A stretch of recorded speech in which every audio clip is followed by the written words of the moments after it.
বিসমিল্লাহির রহমানির রহিম। যারা আমার সঙ্গে আছেন সবাইকে আসসালামু আলাইকুম। আজকে ছোট ছোট মাছের চচ্চড়ি করব।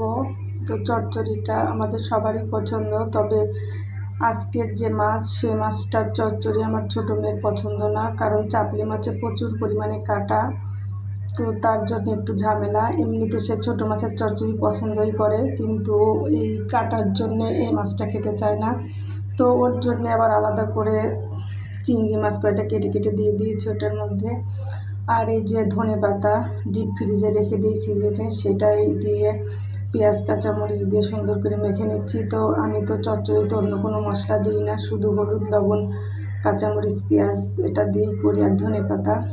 এই যে মাছ, ছোট ছোট চাপলে মাছ, ছোট মাছের মধ্যে এই মাছগুলো ছিল, তো আমি বেছে বেছে এই বড়গুলো আবার তুলে নিলাম। আর ছোটোগুলো চচ্চড়ি যে কাকসি মাছ ওইগুলো আবার বেছে রেখে দিয়েছি পরবর্তী আরেকদিন চচ্চড়ি করার জন্যে। আর আপাতত আজকে এটা করে ফেলি। তো ছোটো মেয়ের জন্য একটু ঝামেলা, সে আবার সব কিছু খেতে চায় না, তো ওর জন্যে আবার অন্য কিছু করতে হবে।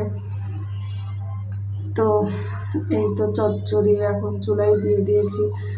কারেন্টের চুলা অবশ্য ইচ্ছা মতো রান্না করা যায় না, যে গ্যাসের চুলা জোরে করে দিয়ে দিলাম তাড়াতাড়ি হয়ে গেল। কারেন্টের চুলা তো নিজের গতিতে চলে, এজন্য আমি খুবই বিরক্তি হয়ে যাই। তারপরে কি আর করা, বিপদে পড়লে আসলে সব কিছুই করতে হয়, সব রকম প্রশিক্ষণই নিতে হয়, নিজের জীবন দিয়ে তা দেখছি এখন। এই যে চচ্চড়ি একটু নেড়ে চেড়ে দিই, আমার আবার একটু নেড়ে চেড়ে না দিলে ভালো লাগে না।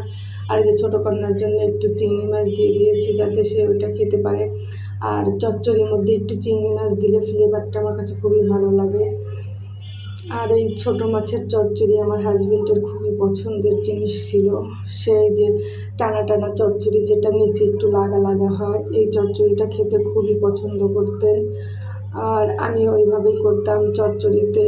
অনেকে আবার একটু ঝোল ঝোল রাখে, তো এক একজনের এক এক রকম পছন্দ।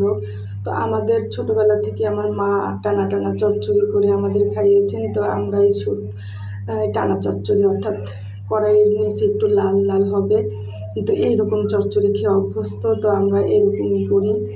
তো সব রকমই খেতে পারি, কিন্তু ওই যে ছোটোবেলা থেকে অভ্যস্ত, যার কারণে ওটাই করি সব সময়।